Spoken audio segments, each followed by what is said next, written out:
Well, I have Ninja a friend warrior that does skills. jujitsu, and she's like, you should really try it. I'm like, I don't want someone's butt microbiome on my face. Oh, Like yeah, that's what I like. medical reason Yeah, not to my do son was in jujitsu. jujitsu, and I just like watch it. I'm like, ew, someone's crotch is in your face. Like, there's a time and a Yeah, place for that, and it's yeah, in my bedroom. yeah. It's not on the mat. That's right. Yeah, like, hey, do you ever wonder why you get pink eye every 3 months? Oh, totally. Or one? Oh, those kids would have rashes too, and I'm like, kid, you're not on the mat today. We're going to brunch. Like, we're Yeah. just gonna walk away right now. Ugh. Like, yeah. Ringworm. Yeah, I remember when I was wrestling. Ringworm is like the dreaded one. Is it? Yeah. Oh God, Yeah, it's well, a fungus is so hard to get rid of. I Like, didn't know that. yeah. Yeah, when I wrestled in high school, we had to mop the mat at the end, and Hmm. after a few days, I was like, "Who's mopping the mat?" And they're like, "Oh, Scott does it a lot." And I looked at the mop bucket. He had never changed the water for the whole season, so it My was pure. I mean, God. it was 100% brown and like had stuff floating in it. And I was like, I'm so "You're gross. sticking that dirty ass mop that you didn't dry in that, and then you're spreading fresh."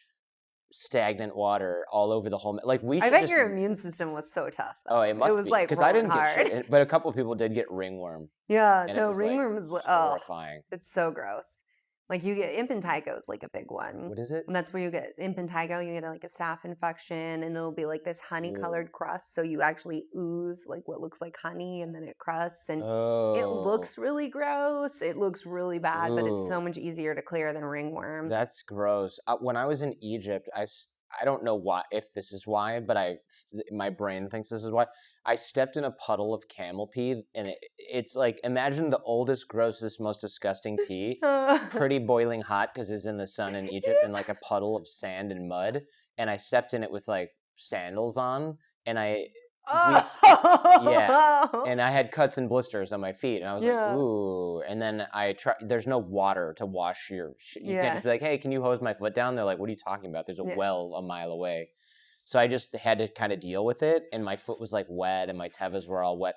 And like a few weeks later, I had a blood infection. I had staph in my blood, and I was like, ooh, that seems like something you get from Egypt, Yeah. like from your foot. And that was like one of the sickest I've ever gotten. But apparently Egypt is like famous for you get sick when you come back. Yeah, it's like India. I had Yeah. that happen once when I was actually snowboarding in Tahoe, and at night we went to go in the hot tub, and I didn't realize I cut my foot on ice walking Ooh. into the hot tub, and like just a little like nip on my toe. Sure. But like the next day I was snowboarding, and I'm like, my foot is throbbing. What's going on? And I took off my boot. And by the end of the day, my pinky toe was like as big as my big toe. Wow. And I had this red line going up my leg. And I went to the doctor. They're like, yeah, you need some antibiotics right now. What, from the hot tub for sure, right? Oh, yeah, from the hot tub. Gross Yeah, ass that's hot tub. probably worse than camel pee. Yeah, except you're submerging your whole body in it. Yeah. Yeah. I always, whenever there's like public hot tubs, I'm always like, what? You thought this is a good idea? Like in Ann Arbor in college, they had a place where you could rent there were like several hot tubs. And I was like, so all these frat guys and like drunk people come here late at night for like $30 an hour to rent one of these things, and you change the water whenever, and I'm supposed to go in there and like not come off with something that I have to have burned off later. No way. Yeah. Oh, good times with communicable diseases. That's right. That's right. So that's not how we usually start a show. So we may edit that out. Then again, who knows? We're rolling right now, talking, right. sharing like That's right. horror stories of contracting whatnot. That's right. So okay, birth control. The pill is something. Well, let me just put it this way: a lot of guys are probably like hovering over the skip button right now because they're like, this doesn't have anything to do with me. I'm not concerned about this. So give us self-centered guys, a reason to stick around and listen to an episode about something that I think, unfortunately, many guys think this isn't my problem. Totally. So first thing is, you may not be attracted to the right mate. So if she's on the pill, that may change how you're actually attracted to her and how you perceive her. And secondly, doesn't matter how good you look. If she's on the pill, she may not care about that. And I will be sharing in this episode what she does actually care about. Good. So you might, if that doesn't scare you, nothing will. Go ahead and skip it. But if you want like a functional, healthy relationship, or possibly just some sex in your life, then you should probably listen to Yeah, this and if episode. you're wondering why she's not that into you, it might be the pill. Yeah, that's kind of crazy. I don't think most people know anything about that. And Yeah. so that was one of the main reasons I wanted to have you on the show, because I thought, wow, if this can change social aspects, then because most people just think, oh, good, I just can't get pregnant, and the rest of me is completely the same as it was before I started taking this, and that's Totally. not true. But that's the story we're told. Right. And we're told, shh, don't talk about side effects and other issues because you might scare women from taking birth control. Right. I don't think women are that dumb, though. No. That's just me. Yeah, no, and yeah, I think that's a fair statement. You know, people take things with side effects all the time, Yeah. like every drug ever, and things that we drink. You know, I'm drinking coffee right now. There are side effects that I am Cheers. choosing to ignore. Yes. And I never thought I'd do a deep dive on birth control pills, female hormones, but this stuff is really fascinating. I think if I ever had to become a doctor, if I was forced to become a doctor, I would be like an endocrinologist or something like that. Stuff is fascinating. Yeah. By the way, the audiobook, I loved it. And it's funny because the book reflects her personality, but the narrator is kind of like this clinical person. So I can just see her being like, so do you really want me to read that zinc is necessary for bow chicka wow wow? Yeah, it was something that it started out that I was supposed to narrate the Yeah. book, and then I didn't get to narrate the book. I had a big ugly cry about it because I lay down some heavy stuff in this book, and I wanted it to come from me. If women listen to me on social media, on podcasts all the time, and I'm like, I want them to feel held and supported, and also I think I'm kind of funny. Yeah. And the narrator Was so not so funny. No. No. They picked somebody who they were like, it's a medical text, and she's like, great, I'm really dry and I can read medical text narration, no problem. I know, or the va-va boom, estrogen boom, or let I say yo when I talk. Yeah. So just pay attention, yo. It was like Hillary Clinton trying to be relaxed and cool. It just didn't work. Thank you for being real about it, because everybody knows the story, of how I had I cried. I was in Paris. I cried so hard and so loud on the floor in child's pose, because I was like, I really just, every time I edited the book, I read it out loud, because I had always, I'm like, this is going to be an audiobook. How do people consume? They consume audio. Yeah. And my downstairs neighbor came up and he's like, it's too loud, I can't work. And when he realized what was going on and he looked at me, he's like, oh my God, I'm so sorry. And he's trying to get out of the conversation. He's like, a woman crying, the door just, I need to leave, must run. The period is the fifth vital sign. You'd say. Never heard that. Well, I'm a guy, so of course I don't talk about that stuff very much, because doctors think this isn't related to us, which is another reason why I'm doing this episode. But explain what this means, because I think a lot of people just think it's this isolated thing that nobody talks about. Totally. And when we always think about the period, blood, crazy emotions, but we have to look at the entire menstrual cycle, and it's really an indicator of health. So when you go to the doctor, they're going to check your blood pressure, your pulse, to understand where are you at right now? What's your vitality? These are your vital signs. How healthy are you? And, of course, those ones are are we going to die soon? That's big scaries. We always want to rule out big scaries. But the menstrual cycle as a whole has kind of just been overlooked altogether. I get it. It's confusing. It's tricky. Women are complicated. That's why I like women's health. And in that, though, we can tell a lot about what's going on with a woman, what's going on with her health. Should we do lab testing based on her menstrual cycle? And, the interesting thing is that this year, Scientific American actually had Dr. Elizabeth Kissling make this statement, and it's so on point, that long-term menstrual suppression of women, this is the longest and biggest uncontrolled experiment we've ever done. I'm paraphrasing. She said it much more eloquently, I feel. But in that, and a lot of this is born out of the fact that of men really steering the ship in medicine, women not being included in studies. And so the narrative is women, you're just baby makers. And if you don't want to make a baby, then you don't really need a period. This is something expendable. And it's almost the way the entire reproductive system is treated in women's health. That's interesting. Right. So this thing is optional because I'm not trying to have kids right now. Totally. But it's not. It's kind of like saying I don't need a pulse because I'm not. Yeah. I mean, you don't have a pulse, you're going to die. You won't die if you don't have a period, from But it screws up all this other stuff. There's other stuff going on, but it's also masking really important data. So, what happens sometimes is women come off of birth control because they want to have a baby. Now they're infertile, and they look to birth control and say, that caused my infertility. When in reality, it may have been masking PCOS, endometriosis, hypothyroidism, these other conditions that we know lead to infertility. Okay. And it's problematic because with with hypothyroidism that goes undiagnosed, untreated. We can see cardiovascular issues, PCOS. We see What's PCOS? Yeah, polycystic it's okay. ovarian syndrome. Thanks for Okay. slowing my roll in that. That was literally my next question in the notes anyway, because Yeah. it comes up a lot in the book.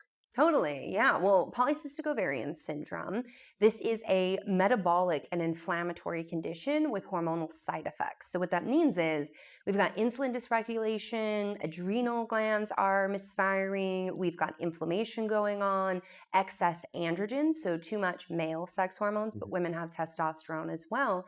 And these women, they grow hair on their chin, chest, abdomen. Yeah, nobody likes that. No. You know, as a woman, they lose hair on their head, they get cystic acne, and their periods are very irregular. And they can even show up later. So one of the hallmarks of this syndrome is that you don't ovulate regularly. So anovulatory cycles.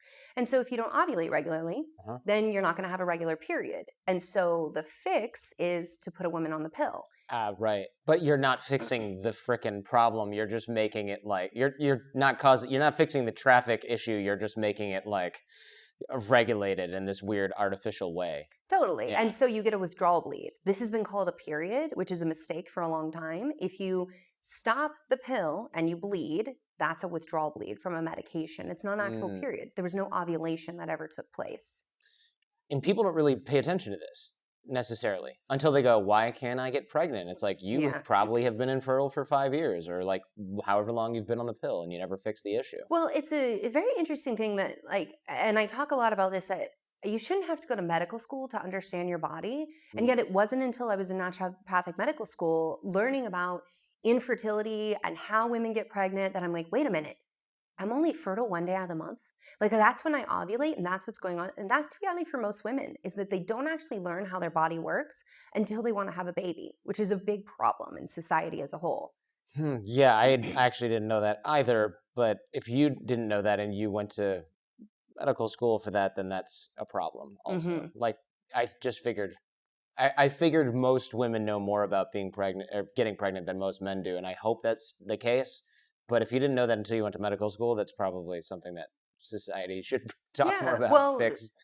You know, when you look at the statistics, very few states mandate scientifically accurate sex education. So, yeah, that's terrifying. Like, we're not even teaching scientifically accurate information about our bodies. And so, you know, with this, so many women have written to me about the book, and they're like, I've never used birth control. We call them the unicorns out there because the majority of women have at least tried it once. And in that, they're like, I actually understand my body for the first time in my life. I had a woman in her 60s was like, I read your book. I haven't menstruated in over a decade, but I finally don't feel crazy. Like, I know why I had these symptoms. I finally understand how my body was working all of those years. And that, to me, I'm like, this is a big issue. Like, women deserve to understand their bodies. They need to understand their bodies so they can communicate to their doctor. And when you know what's going on with your body, you can always give your partner a heads up of like, hey, this is where I'm at in my cycle. I'm going to be a little more tired. I'm going to have a little less bandwidth for BS. And like, I just maybe need to be left alone for a little bit. That's okay. Yeah. I mean, I get that way too. Just maybe not for the exact same reasons. I think everybody has that mode. Oh, right? Totally. Mine might happen more often than most people. The pill did change the world for women, though, which is awesome. Yes. Like, it's done so many awesome things. So I want for a lot of doctors listen and they're like, oh, you're bashing this thing that's really helpful. It's not really what we're trying to do today, right? No, people always want to be like an us versus them camp. Like it's us who are pro pill or pro birth control no matter what, and them who would hold it back. And my whole jam is like, we can advocate for access and informed consent and education for women at the same time. And the truth of the matter is, for as long as we've had birth control available, we really haven't been studying it. Consider that 100 million women worldwide are using hormonal birth control, and we have very little data on what it does to the brain. We have really no idea how this impacts us long term, but we've been told, just be grateful you have it. Shh, they might take it away from us, so don't question it. And and it's been kind of in this stuck place because I'm a first generation college student, used the pill as a tool for 10 years. Yay, really grateful I had access to it. I come from this big Hispanic family, and I was the first gal not to get pregnant before age 20. Oh my gosh. That's huge for me. It's life-changing. Yeah. setup. My family was like, she must be infertile because I didn't have a baby until my 30s. And so, I mean, I would never advocate for loss of access or that women just discard this, but we should enter into this eyes wide open. And, it's spending years in clinical rotation at a homeless youth clinic. These are women at high risk. Oh So man, that you must have seen some. I will tell Yeah. you that is a really good way to build your confidence of the average patient of I know it's not going to be that bad. But in that, something we take for granted is the fact we have doors that we can close at night and we can lock. And these women don't have that. So they're at high risk for sexual assault. Sure. At the end of the day, I don't know what's going on in that woman's life. How could I ever tell her, just don't take hormonal birth control? Yeah. That might be the best option for her. And then, with this population as well, menstrual inequality affects them greatly. They have to choose whether they eat or buy a tampon with a luxury tax on it. Ridiculous. I know, I'm still, how do we have a luxury tax Oh, is on that tampons? true? Yes. That's obscene. Yes. That yeah. makes, I mean, I don't even, that's a whole. Menstruating is angry. very, very expensive, which is another reason women might want to shut down their period altogether. 100% they're right. They should know, though, how that might affect their body, what to look out for, and when to go have that conversation with their doctor. The choice to take birth control, that is an individualized choice, and you should have a discussion with your physician. It shouldn't be something that you just listen to an influencer on Instagram or because your sister did it. It really needs to be what's best for me as an individual, what's true for me, and if you have side effects, know to talk to your doctor sooner than later. But most women don't even know, oh, I started the pill, now I'm feeling depressed. Well, it must just be me. We get this message in society that we're always broken in some way. Mhm. So, but in reality, it could be birth control. So get to your doctor and have that conversation because there's lots of formulations. We could try something different. Are the hormones then in the pill the same thing that our body makes? I'm guessing not really. No, that Yeah. would be great. But Yeah. if they were exactly the same, you couldn't patent it. You can't patent Oh, natural sure. things, right? So, but in that, the biggest distinction is that we make progesterone only after ovulation. It stimulates GABA receptors in the brain, which helps you feel chilled out and calm. It actually helps with neuroplasticity. So we can learn new things. We can learn new languages.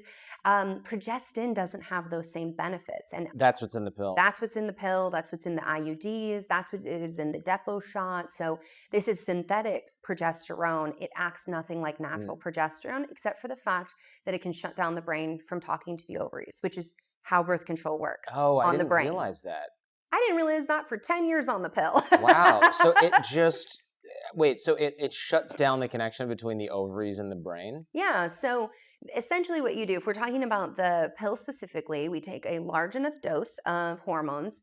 The liver takes a crack at it because that's what the liver does. It says, let me try to detox some of this out, but it's still high enough that it's a feedback loop to the brain and tells the brain we've got more than enough hormones, and it's trying to psych it out like it's pregnant. Now, but it's not 100% like you're pregnant. It's not the same hormones.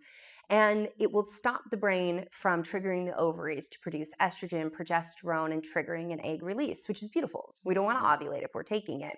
The progestin-based IUDs, in some women, they'll stop ovulation. In some women, they don't stop ovulation. In some women, ovulation stops 2 years into that IUD. But when that IUD came out, there was this story in medicine that wasn't grounded in science that was, oh, the progestin stays localized. Now, I don't think you have to be a scientist or have a medical degree to know the uterus is in a vacuum container. Right. What goes in can come out.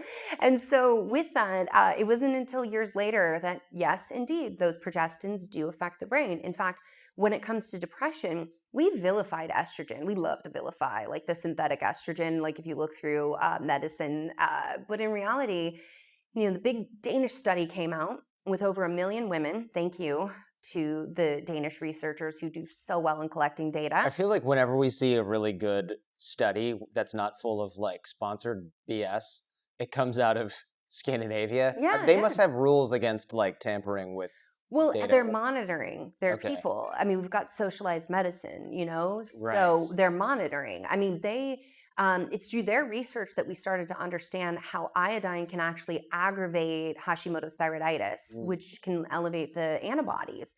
And it was just through their research, because before they introduced iodized salt into their population, they were like, let's look at this baseline data and then let's follow up. And lo and behold, more hypothyroidism, more Hashimoto's diagnosed. And so I think they do really great work. But the point of depression, the combination pill was associated with about, and these are associations, we don't have any studies to say causation at this point, with about a 23% increase in depression.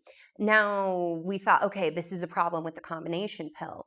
But as it turned out, and we went further into the research, the progestin only had higher incidences of depression, like looking at over 30% of women newly diagnosed with depression. We also saw that in younger women, so like teenagers, they were at higher risk of suicide, so suicidal ideation. So higher risk of mood changes and the possibility of taking their life. And so Jeez. think about how many young women can go and get birth control without their parents knowing. Now, that may be a very good thing. And so I I wouldn't think say, in some populations it's a good thing. yeah, 100%. And so, with that, when critics are like, well, would you just not have them take it? I'm like, no, I would have their doctor inform them, and then I would have them tell their BFF or someone close to them, I'm starting this. If I start ignoring your text messages, if I stop hanging out with you, if you notice I'm crying all the time, I break up with my boyfriend, like these things start happening, can you please remind me I need to go talk to my doctor? Like we can have that checks and balance. Like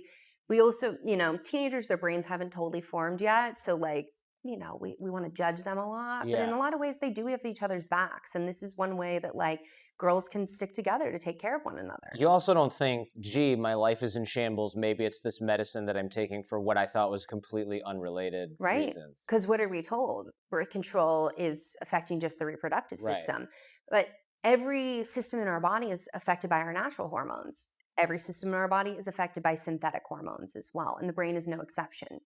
You mentioned in the book how beauty products and things like that can be endocrine disrupting. That's terrifying because I'm literally shaving. I put lotion on my face and I'm like, wait a minute, what is this now going into my skin and screwing with my hormone levels? I mean, that's kind of horrifying. Yeah, it's totally a possibility too. So we know that there are endocrine disruptors that are in our products. So anybody who's listening to this right now in the UK is like, we don't have all that business. No, because the UK is like, we can't have all of that stuff in our makeups. But so you'll actually see US-based companies make a completely different line for Europe than they make for the US because what is allowed to be in our products. And what they'll look at and say is like, okay, well, it's a very small dose, so it'll be safe because it's a small dose. Except compound that over the 10 years that she uses it every single day, plus the 17 other products she's putting on her body, and it may not be that small of a dose. Yeah. And for men, it absolutely impacts them as well. It impacts our children, it impacts our pets. So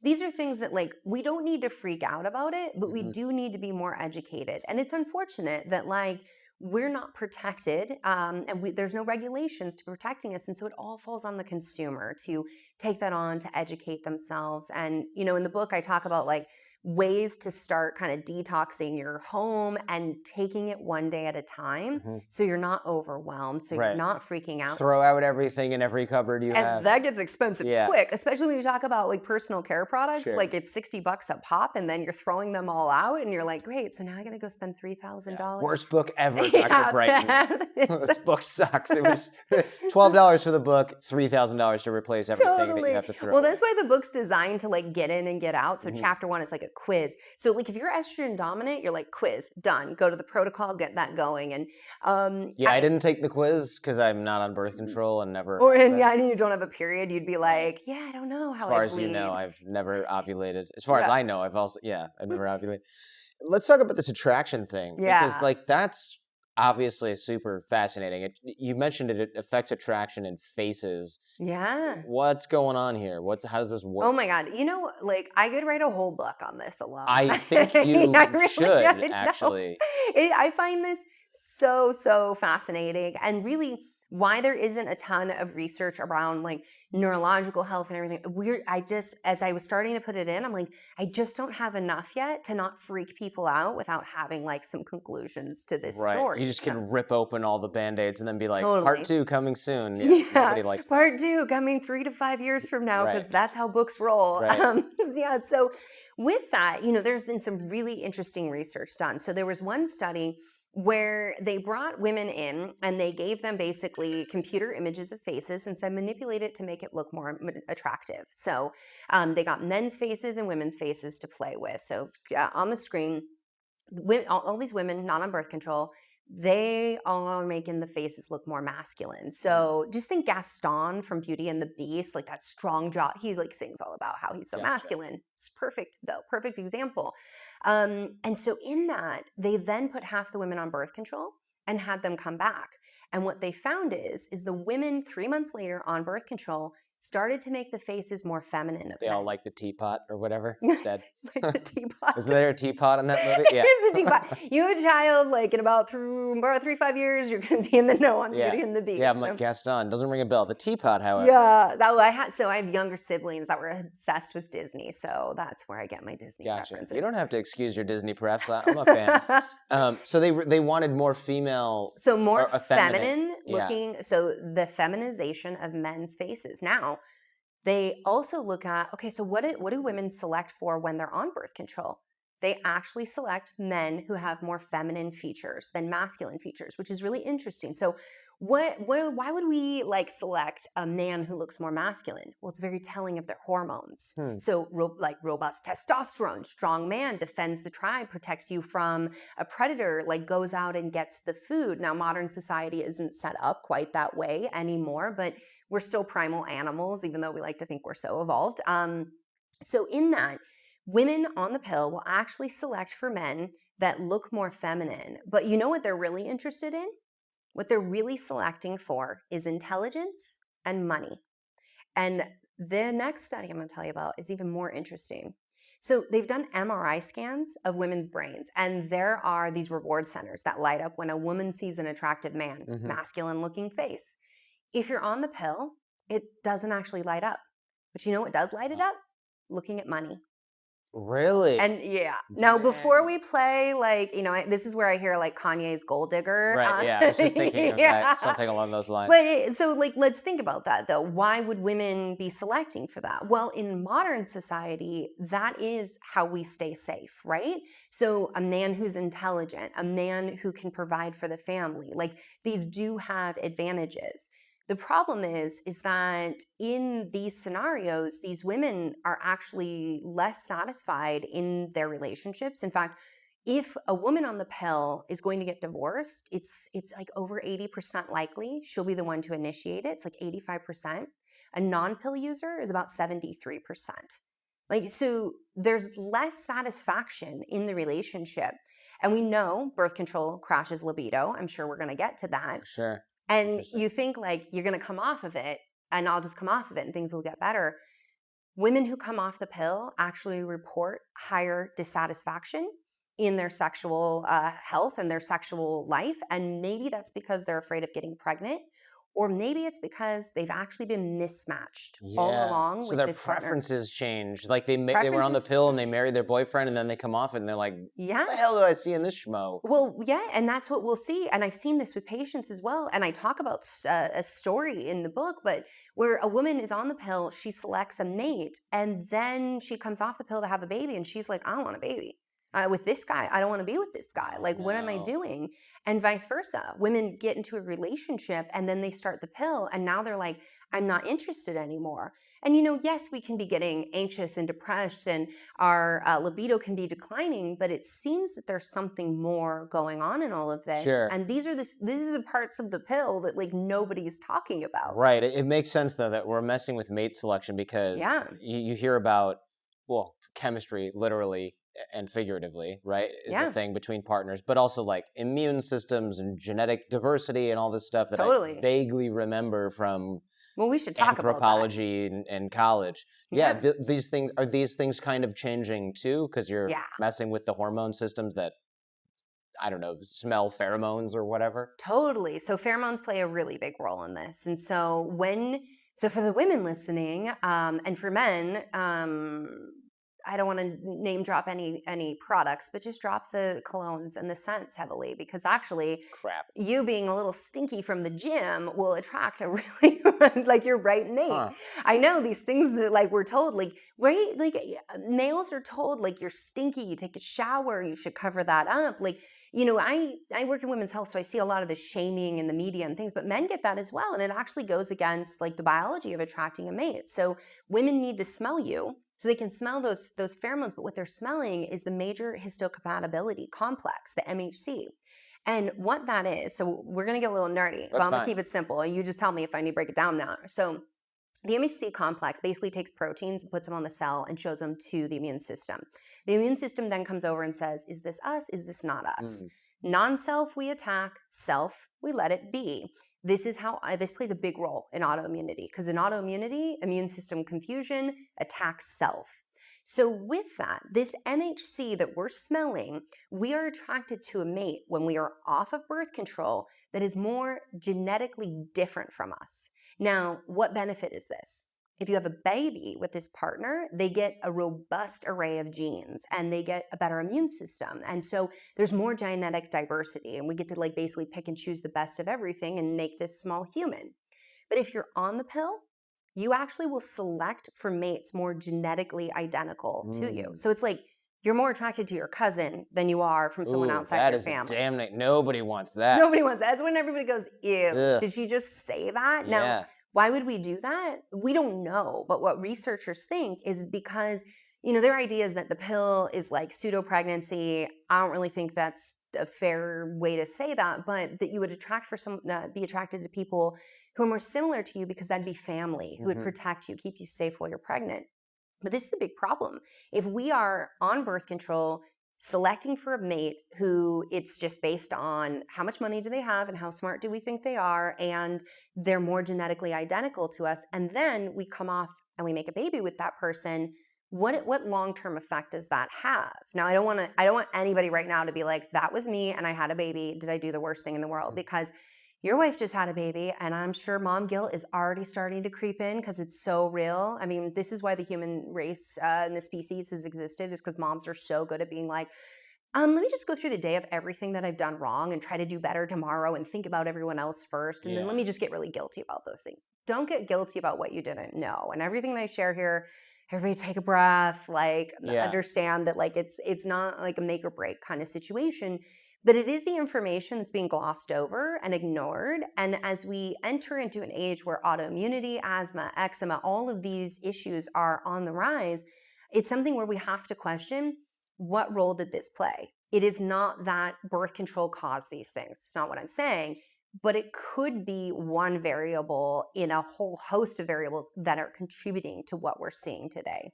It's fascinating. I know there's a lot of health implications that we don't have to go down each rabbit hole, but the pill can bring about diabetes or contribute to diabetes. It interacts and is more dangerous when people have certain genes. So I'm assuming at some point in time, people will get those DNA tests and they'll be like, hey, you shouldn't take birth control, and you should. And companies that make birth control are going to try to argue that that's not true, and it's going to be a whole thing. Well, actually, the companies that make birth control, if you actually read the package insert, I think they do a very fair job. Oh, They're that's good. Very transparent. And it surprises me where sometimes I'll have physicians push back and they're like, you're making all this up. I was never taught this. Where are you getting this? I'm like, this it's giant insert in the box. package insert right there. Like there's some formulations that list higher stroke and clot risks, and it's all in there. I actually think they do a pretty fair job. And what's really interesting is that with it was back to school season. I was writing an article because what happens back to school season, we send women off to college with their birth control prescription. And so I wanted to them, if they're a college student, like I was, a poor college student, can't buy a book, them to have access to okay, here's some information on my website about how do you stay safe on birth control. And what was interesting is I was going through this medical database. It's a conventional medical database of where you reference drugs. And I noticed that there were different disclaimers and cautionaries, parameters in Canada versus the US. Same pill formulation. And where in the US, doctors are pretty dismissive of a genetic mutation called MTHFR, which is an enzyme involved in processing folate, very important in pregnancy. And with that, the research has shown that if you have this genetic mutation, which somewhere around 40% of the population has, you can be at higher risk of a clot or a cardiovascular event. And so it's in Canada, it's something where they're like, okay, slow the roll, like if she has this mutation. But in the US, we're not caught up yet in talking about that. I thought that was really interesting. We don't do it's not, I hear this all the time because in the book I give, here's the genetic test to screen for it. And doctors are like, that's not what we do. That's not standard of care. We don't screen that. And we don't screen it in asymptomatic people. And I'm like, well, waiting until someone is symptomatic Right. is a clot, a potential pulmonary embolism, Sure. which 20 to 25% of people die of when they have a pulmonary embolism. Like, that's no joke. Women die of strokes at a higher rate than men. We know this as well. But why? Why do we have this idea? Because birth control was made for healthy young females to be used for a period of time to space pregnancies or to delay pregnancy. It actually was never designed to be taken from the day we start our period until menopause. From age 14 until you're 29. Or until you're or 59, forever. right? Yeah. Like, and that's why, I brought up that quote of like, we actually don't know what happens when we do this. And so again, the answer isn't just throw out birth control, no one take it, but it's to say like, we need to be curious, we need to educate women, and we need to listen to women's stories. So, women are, as I talk about in the book, they die of heart attacks at a higher rate because they're dismissed, going into the ER, told that they're having a panic attack, they're stressing too much. I have had so many women write me saying like, I had a clot. I actually there was just this Amazon review that went up. I cried so hard because the woman had a clot, was turned away. If I hadn't read this book, I wouldn't have known to advocate for myself. And I did, and I lived because of it. Unbelievable. It's crazy times. Women are not expendable, and we can't afford to lose another woman to something that we could have prevented. And how can we prevent it? We can screen some genes, but we can also educate her of what to look out for and when to go to the doctor. Most women don't know when to go to the doctor and what's a birth control side effect and what's not. Jeez, that's terrifying. And just to be clear, birth control doesn't cause clots, but it can elevate the risk because of all of that estrogen that you're on. But most of the time when we see, so the parents who've written me and they've lost their daughters to birth control because of a clot, they all had the genetic risk factors, but they were never screened and it was never brought up. Yeah, it's ridiculous. If there was something for, well, I'll just say this. If there was something for men and you take it and they're like, hey, there's a rough chance this will kill you, we could screen for it, but we'll do that if it starts killing you. Mhm. People would be like, hold on. Yeah. I'm going to go ahead and take that $98 genetic test Mhm. before I take this 1 in 100 cyanide pill that might kill me randomly.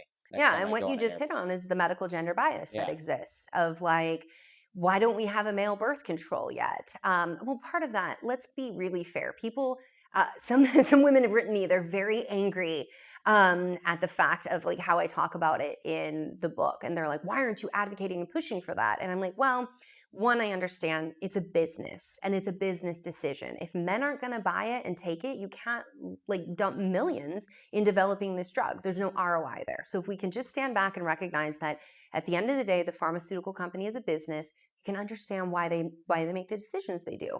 But the other thing is that I don't know that I have a son. I am married to a man. Would I advocate just to put them on hormones before we totally know what it does?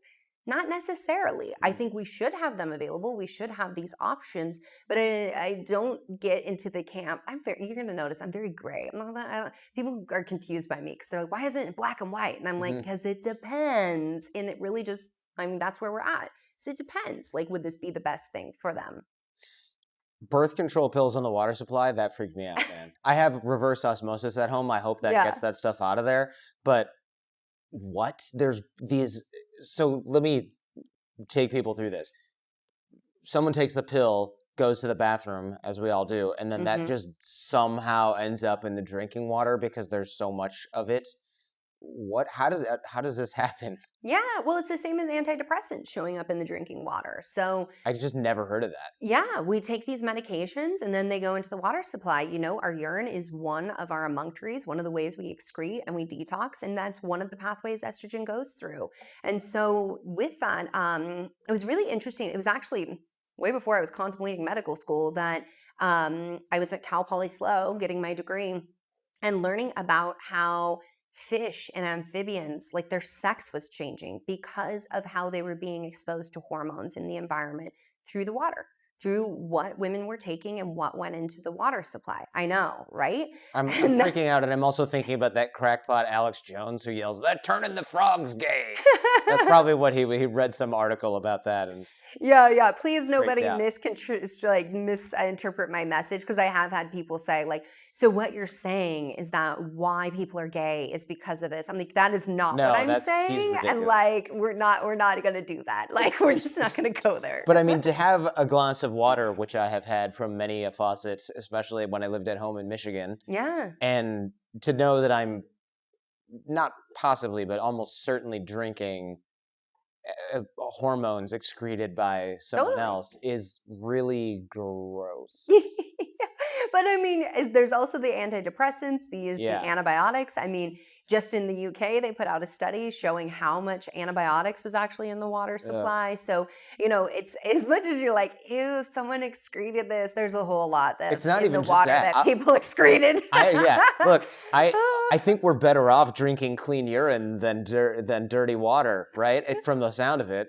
Yeah, well, and let's just recognize our privilege that we do live in a country where we can have reverse osmosis and all of these things, and Sure. access to birth control. Yeah, no, it's okay. Net, it's a positive, but it still freaks me out that there's stuff that because I'm like, I don't take medication. Meanwhile, I'm taking somebody else's used and digested medication. That's not good either. No, I've had friends ask me, like, I was traveling here and I was drinking the water and I started feeling depressed and I started feeling weird things. And do you think it was because something was like medication was in the water supply? I'm like, did you collect samples? Because I have no way to know. Like right now, I mean, there is so much about environmental toxins, environmental waste that we're just guessing about that we don't really know. Yeah, I've got neuroscientist friends that are like, don't drink things out of plastic. It's not all plastic, but just be safe. Don't drink out of plastic too much. Yeah. And that's terrifying also, because you're just like, wow, okay, this plastic is going into my body and doing things that hormones do. Totally. That's just, it's all terrifying. Those in straws. Look at me with a paper straw. I was like, I hope that guy gives me a paper straw. Otherwise, I have to say no, it's thank California. you. Yeah. They're giving you a paper straw. Oh, really? Is that Oh like my a God. thing now? Everywhere has paper straws now, pretty much. Yeah. In Portland, we actually travel with our own metal straws. I have my own metal straw too. Yeah, it's literally in my backpack. Yeah. They even have like big ones for boba now. I know, I have one of those too. It's funny, I'll go to certain places and they're like, do you have a metal straw, you weirdo? And then you go to another place in California and I'm like, they're like, do you want a straw? I'm like, I have a metal straw. And I kid you not, I went into a mall and I told this boba place that I had my own metal straw and they all started clapping because they were all clearly hippies like me.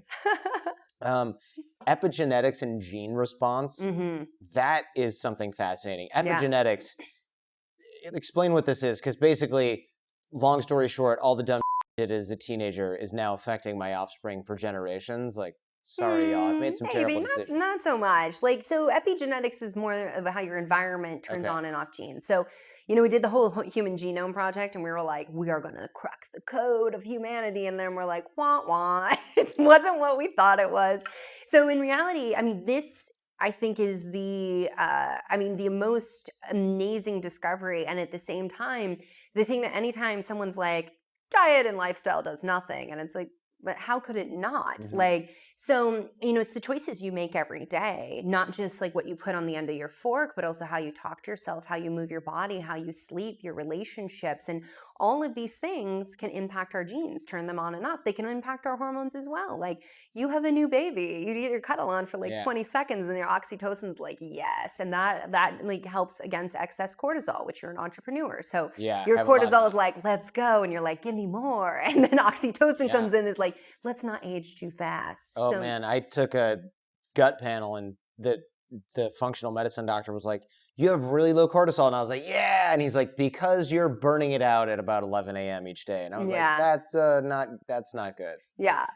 No, that's not uncommon for entrepreneurs. Yeah. And then what's going to happen, I don't know how much you're up at night, but for your wife, she's up at night with baby, is that her cortisol curve is probably going to start switching because baby's going to train her to be up at night and then going to sleep during the day. Man. Oh, if babies could just sleep through the night and we'd have more of them, right? We had an incident last night where I was like, this is not good.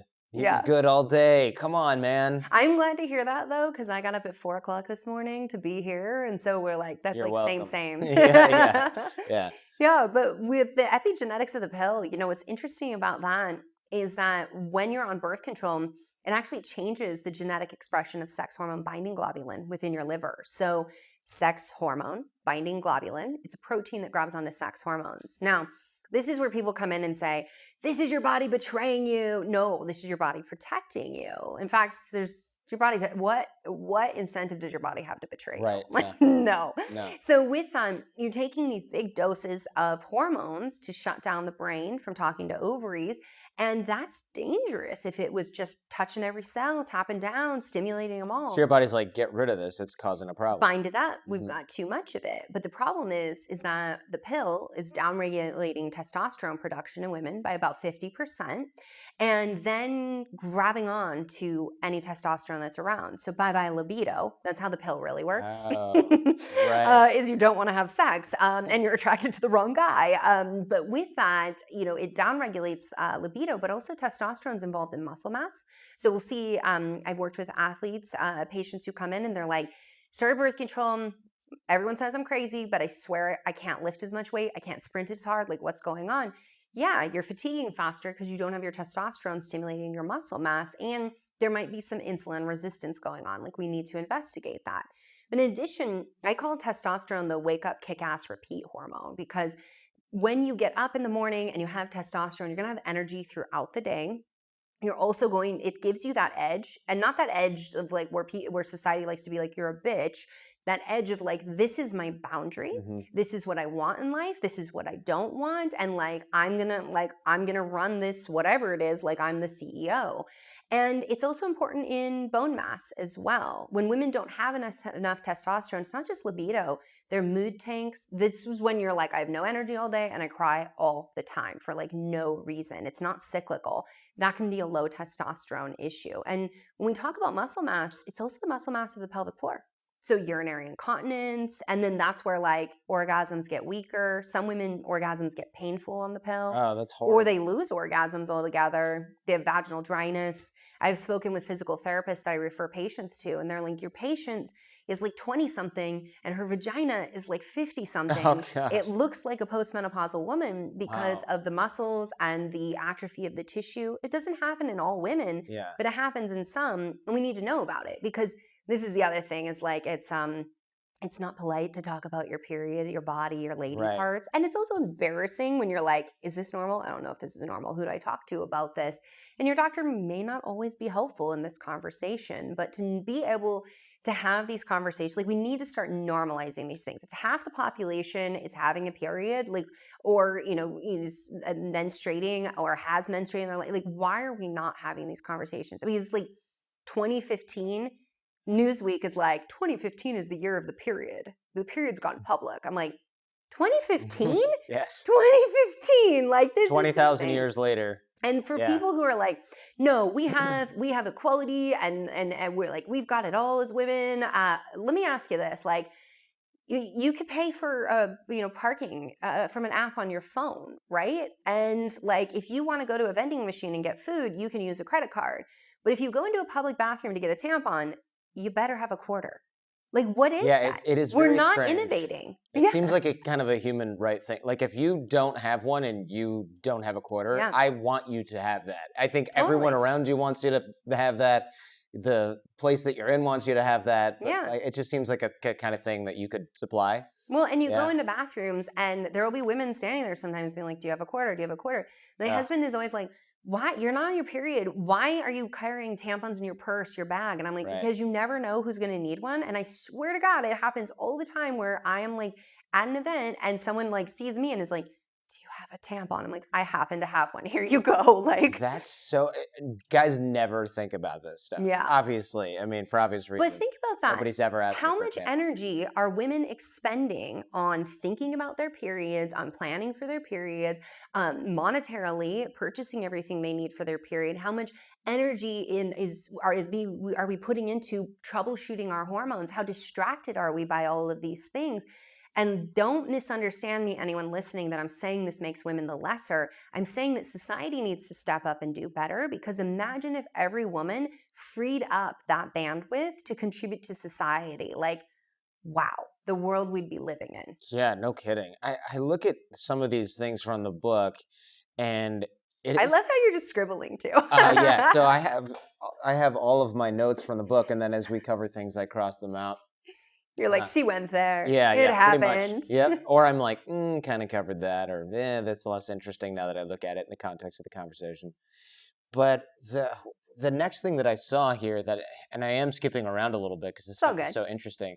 One recommendation that you had, which is such a good idea, is to get lab tests and blood panels when you're fine, so that when you feel like crap, you can go, all right, I know that this looks normal, but here's me healthy. Here's all my metrics when I'm healthy from 6 months or a year ago.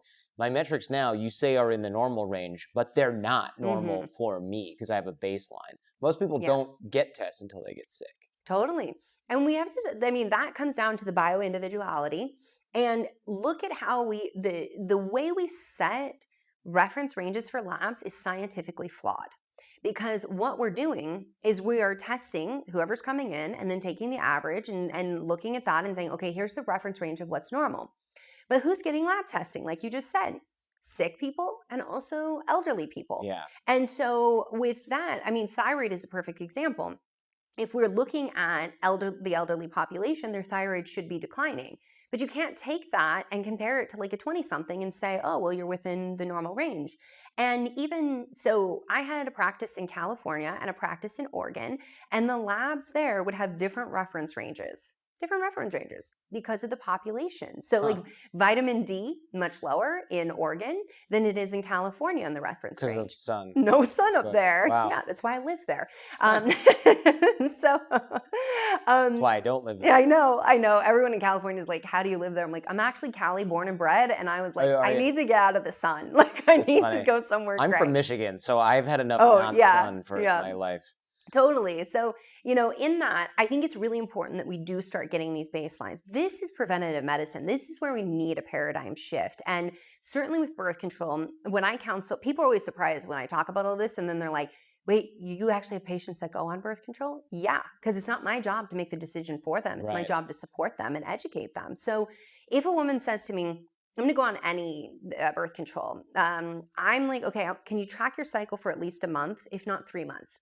So we know you're normal. What are your headaches like? Do you have headaches? What are your emotions like? When did they come up? What's your skin like? What's your bowel movements like? We talk a lot about periods and poop in my life. So it's, sounds like my growing up. So my family. We get that baseline, and then we do baseline lab testing. And then she goes on birth control of her choosing, and we continue to monitor. And I have hey, this is when you call me up or you come back and see me. Like if your mood starts to tank, we got to think about changing this. And then we go through the big scaries of like, what does it look like to have a heart attack as a woman? It's different than a man. What does a clot look like? So this is where it's like, don't call me, call 911 or get to the hospital immediately kind of situation. So we're going through all of that. And I've done the genetic testing so I can counsel her and screen for these things. And then in that, so just for people listening, it's also factor V Leiden is another thing that we look at. That's a very high risk of factor V Leiden. Okay. Yeah. And so that's a very, if you have a mutation in that, it's a very high probability you're going to form a clot while on birth control. Oh, so you should know that before you go on the pill. You should know that. Okay. And there's usually what doctors will do is say, well, sometimes they don't always ask these questions because, the narrative is that birth control is safe, that like the side effects are so minimal and like we don't really have to discuss it. And that might be true for like a 17-year-old you're putting on it. But what happens when she's a 37-year-old? These risks now change. It's a different conversation we have to have. So in patients, we get the baseline labs. They monitor their data, that fifth vital sign. And then we retest. And certain labs are going to be 6 months later. Cholesterol might be a year later, where we're looking at like what changes have happened and is this really working for you? And if we see subtle things start coming up, we can start to intervene so that she can be successful with that birth control choice. It might be that, okay, we're starting to see you're having some issues with thyroid function. So let's make sure that we've got good nutrients going. Are you moving your body every day? We need that to activate our hormone. Like, how's your digestion? We start looking at all of these things. But, I don't see this really being done with birth control otherwise. Most women are just given it and Mhm. sent on their way. But this is one way that we can do better in women's medicine. Some people say, oh, well, these labs, it's like, that's just adding extra cost. Having a cardiovascular event, having a clot, having, Yeah, having a stroke is expensive having too. depression is not only expensive in doctor's visits and medications, but on society as a Sure. whole. So we have to look at, there's also this quality of life factor as well. And everybody, this is every doctor's goal, is for you to be as healthy and vibrant as possible.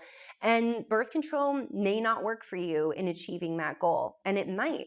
And that's what I was saying about there's other formulations. So not all pills are equal. And some women, they don't do well on the pill, but they get an IUD and they're like, this works. This is fantastic. So we need to we need more research to understand what the heck is going on, but we have to stop bickering whether or not women are telling the truth. Like, women have been complaining of depression since the introduction of birth control, and it's been dismissed.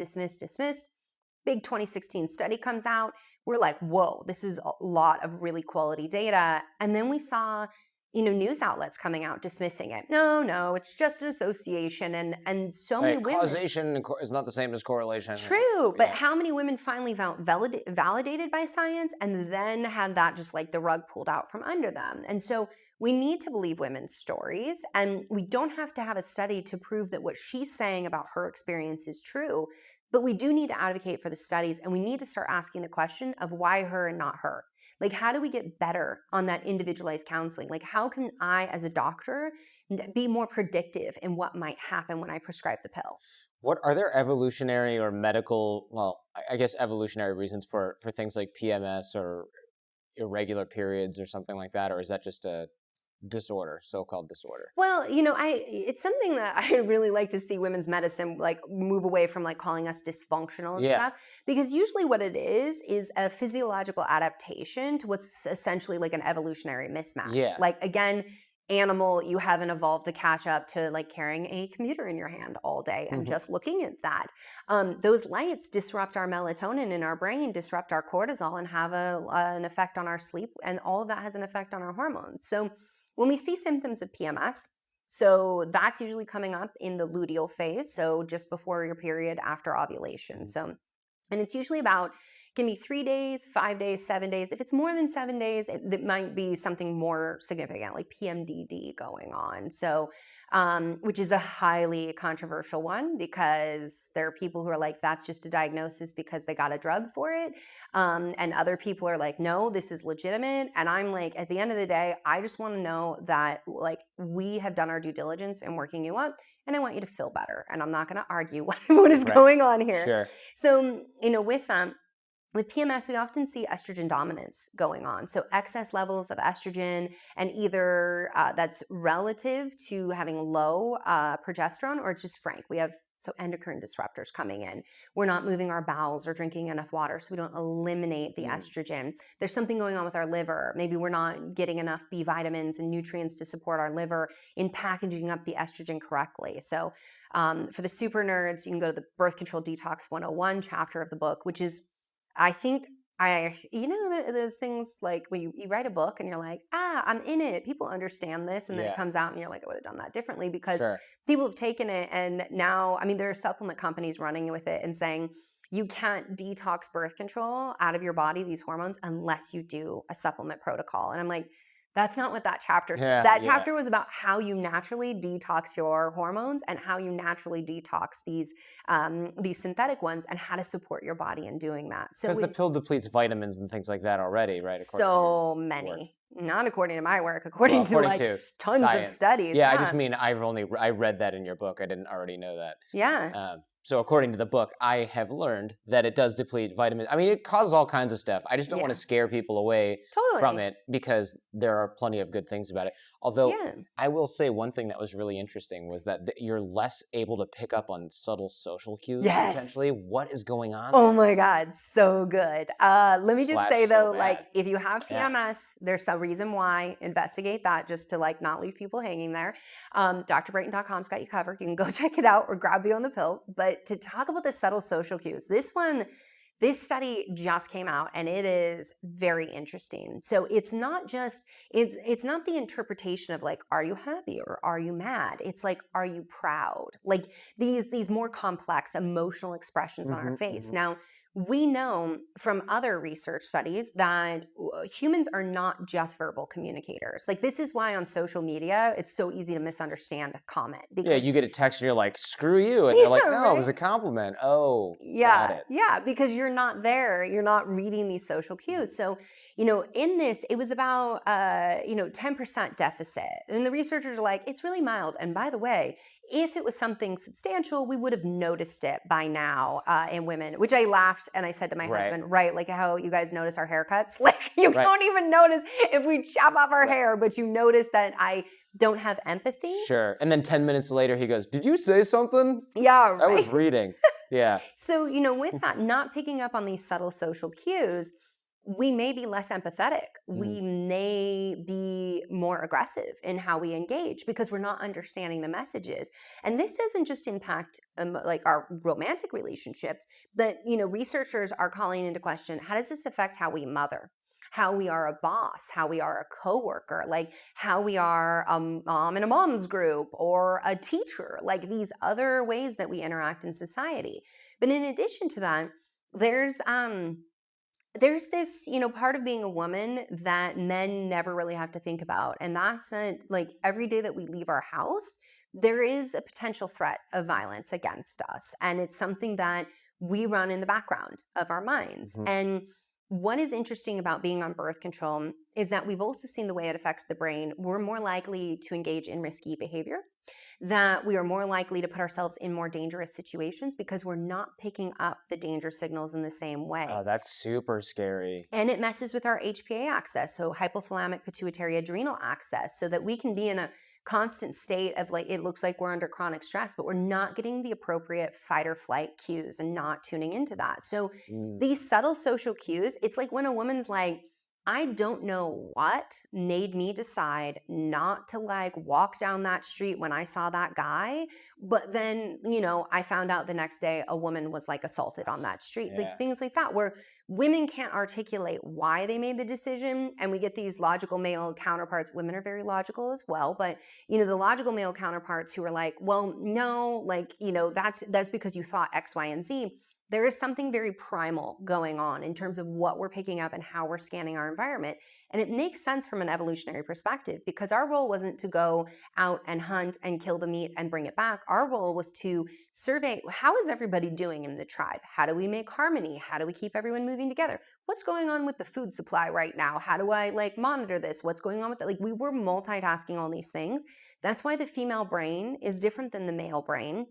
I love how, we saw what was it, like the 80s and 90s, like who's better? No one's better. They're complementary. We're no one's meant to be better than somebody else. We're meant to work together. Like that's like one of the biggest mistakes we've made in society is like not bringing both genders' brains to the table to be like, let's solve these problems, because women's left lobe, right lobe, better connected than men's, like, and especially at certain points in her menstrual cycle. So it's one of those things that like when we start to look at that, well, we always see this with like, these early studies, like they're not robust enough for us to really know. And nobody wants to vilify birth control. Of course, like nobody wants to do that. Like it's undeniable. We graduate college at a higher rate. We get paid more. We're CEOs. We're CEOs of tech companies now. Like it's crazy. these things are huge. It's I mean, it's amazing. been a benefit, but we do have to start to question of like, wow, how is this impacting how we show up in the world? And how is this impacting our community? Because we know community is huge in health, but also longevity. Yeah, and I think we're fine to go 3 steps forward, 1 step back, and just go, oh, hey, look, we don't have to throw the baby out with the bathwater. Totally. But maybe we should make sure that while you're being an awesome CEO, you're also not giving yourself higher risk of stroke and screwing up all of your fertility options for the next couple of decades. Last but not least, what if not my doctor, but what if I'm listening to this as a woman and I'm going, my doctor, I went to him or her, and he was laughing at me or said like, oh, Jolene Brighten, she's a freaking quack. I've heard of that book. what if they won't listen to me? Oh, I had a friend say, if they're not calling you a quack, you're not thinking for yourself. Well, I think that's like it always cracks me up because it's one of the most irrational ways to try to set. I'm like, what are you, 8 on a playground name calling now? Like, let's just have a dialogue. And maybe in 20 years, I was wrong about some of the things I thought, but that's science. Staying humble and curious and saying like, we don't know everything, and that's okay, but we can learn, right? there's gonna be an old dude doctor out there who goes, "Oh, young lady, you don't know what you're talking about. I went to medical school in the '60s. You're full of crap. This doesn't affect your brain. It's just birth control." Yeah, and it's this funny thing that like when you look through the evolution of women's medicine of like how quick people are to dismiss, they're like, there's no evidence of it. It's totally safe. And I'm like, they've said that before. What drugs have we been put on that's actually harmed our fetuses? Like, what about like when they were sedating us and barbarically removing babies from our bodies because they thought that was best for us? Like, there's been a lot of times medicine, I mean, we were hysterical for like, I mean, even back in the 1960s, there were still doctors being like, no, this is hysteria. You think my uterus wanders my body. It's just hanging out in my brain, pissing me off. No, it's you. It's actually you. Is hysteria is one of those like medical definitions that's just not a real thing? It's not a real thing. No. It's funny because not a lot of people know this. I love old medical textbooks. So actually for my honeymoon, my husband like took me, the first place we went is a rare book room full of old medical textbooks. And I just sat in there all day and like went through them and like, so I actually own some of these and I crack up that like, I have one, it's like in the 1950s. It's it's endocrinology. It still has hysteria in there. It still has like these incredibly sexist ways that like women's bodies were viewed and treated by medicine. And so it's something that like if we can't learn from our past, that we need to be humble. We need to stop trying to conquer the female body and make it just a smaller version of a man. I mean, so many doctors are like, that doesn't happen in women. There's no study actually, because all we ever did was a drug trial on men. And then we were like, same, give it to a woman. Right. So we just grow a whole human in our body. I mean, that's got to be the same, right? Yeah. I mean, it's the same thing with birth control. Like we were talking about, if men knew this, they wouldn't do it. And yet, what we do with birth control is we basically shut down our ovaries. It's a form of reversible chemical castration, so to speak, of like you've stopped the sexual organs from functioning. And imagine if we said that to men with, we were going to give you this and it's going to stop your testicles from working. Like, or no just longer. You can never have an erection. Like we have a whole industry of guys that are trying to make sure that never happens. And totally covered by insurance. And no one ever debates that. But to your point about like, what do we do about these doctors? So, okay, so one thing is that maybe that's just not the right doctor for you and you need to get a second opinion. I have had women tell me, I took the book in, I actually printed out the studies that you have in the book, and my doctor wouldn't even read the studies and said, I'm not going to read those. So first they go with, there's no studies, and next they go with, well, I'm not going to read those studies. I'm like, that's anti-science. Sure. You just can't do that. Yeah. Like, so there's a bit of ego in medicine, and that certainly exists. And I think that we need to recognize that.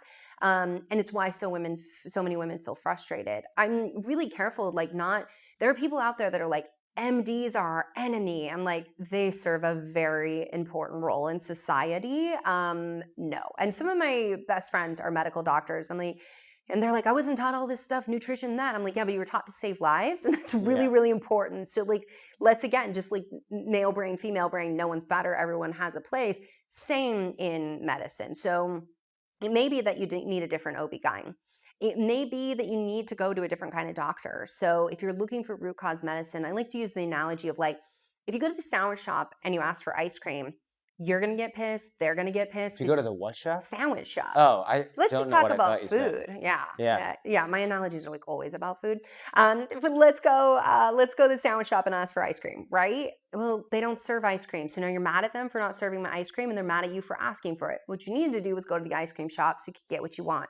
But it doesn't mean the sandwich maker's bad. So what that is to say is that if you're like, I want to work on my body from a root cause perspective, I actually want to understand it, I want to work with nutrition, your medical doctor is very unlikely to have any substantial nutrition education, if any at all. It's the wrong place for that. Like, you need to go to a different doctor, find a naturopathic physician, find a functional medicine doctor to do that work. Does that mean that your OB-GYN is bad? No, they might be great to go for your well woman exam, get your pap smear, talk to them. Like, I mean, certainly if you're my patient, I'm like, yeah, you're going to have a gynecologist as part of your team, because if I think you need an endometrial biopsy, I have to send you to them. Like, that's what they do really well. So it may be that you need a different doctor in the same genre, or you need a different doctor altogether in this. But the other thing is that, I encourage women, based on, what you're trying to achieve, get into Beyond the Pill. And chapter 4 is what I call the decoder ring. Like, you should have gotten that with your Cracker Jacks when your period came, so that you're like, oh, this period problem, that's what it means. And so with that, if you get into the book and you're like, I have heavy periods, that's my problem, my doctor says birth control is all I can take. Why wouldn't they want to give that to you, by the way? If they're like, the pill for every female ill, and it works the majority of the time, and it makes, these symptoms go away, fantastic, right? They would definitely want to offer you. But there is another way. I mean, that's part of why it's called Beyond the Pill. And so in that chapter, I go through, here's quantifiable data. So always talk to your doctor in quantifiable data whenever you can. That is, I have heavy periods. What does that mean to them? Mm-hmm. You need to explain. I change a tampon every hour for like 2 days out of my period, or my clots are bigger than a quarter Every size. hour? Is that a real thing? Yeah, Jeez. that's menorrhagia. That can happen. How inconvenient. Very inconvenient, yes. Goodness. Yeah, not to mention that, like, you could be anemic, and it could have driven you to anemia, and then anemia can make that worse. So, and that's the kind of thing, like, you get into the chapter, you get, okay, here's what I should be recording, here's the lab tests to talk to my doctor about, and here's what might be going on. So you can go to your doctor more educated for a more productive conversation. Like, hey, I know you said I could take birth control. I'm having these really heavy periods. This is what they look like. Could it possibly be fibroids? Like, what would you think about maybe doing an ultrasound? Or could I be anemic? Could we possibly do blood work with that? That works a lot better to get what you want in that situation. There is this movement of unlicensed professionals out there who like to say, your doctor works for you. Go in, tell them what to do. Like, they work for you, or you fire them. And I'm like, don't talk to any human like that. Yeah. Because what happens when we talk to humans like that? Fight, flight, or freeze. Those are the options. We get a stress response. So your doctor is going to push back, maybe yell at you, laugh at you, make you cry. Maybe they leave the room as fast as they can, so they take flight, and they're fleeing, or they shut down and they're no longer listening because now they froze. And it's not because they're a bad person, it's because they are a person. Like, they're a human at the end of the day. And so with that, if you know how to communicate to your doctor, you can be a lot more productive. But if your doctor ever laughs at you about your concerns, that's terrible bedside manner. Like, I can see, like, there might be times where you're like, oh yeah, like, I giggle because I've been there too. Like, I totally know that feeling, but not to be like, you're seriously concerned. Ha ha ha, you're so silly and stupid for that. Yeah, I think if your doctor laughs at you and it's not because you're actually trying to be funny, you should probably switch doctors. Yeah. Thank you very much. This has been really enlightening, even for a guy who does not menstruate, as far as you all know.